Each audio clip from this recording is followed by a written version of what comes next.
When I was a kid, I honestly didn't see anybody that looked like me on TV.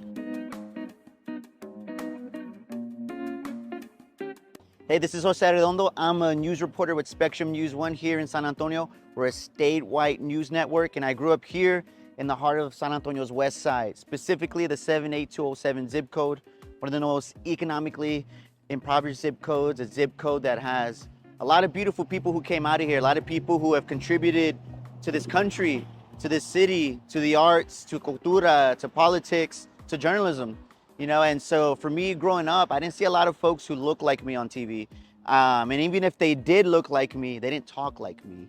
You know, they had to assimilate, they had to talk a certain way, kind of like this, you know, and for me, I have the luxury of being able to be myself on TV, and it's resulted in me winning an Emmy. It's resulted in me connecting with, you know, my gente here on the west side, you know, gente from all over the state, because we are a statewide network, and I'm able to highlight these important issues that affected me when I was growing up. You know, for me, I lived in poverty. I lived in these situations where I thought it was normal. Looking back, it wasn't normal. It wasn't a normal way to live, you know, and life became difficult, especially when my mother passed away.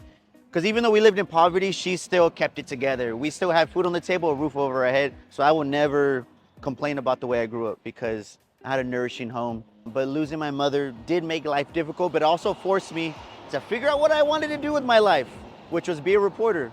It was a seed that was planted when I was 13 by my uncle, who was like my father. And, you know, he said, combine your passion for writing and sports and be a sports journalist. And that was the goal. And that eventually shifted as I got older. I highlight, you know, social issues, equity, policy issues, you know, and that's a lot of the stuff that I work on now as a reporter. But the journey was rough. A lot of nights where what am I gonna eat tonight?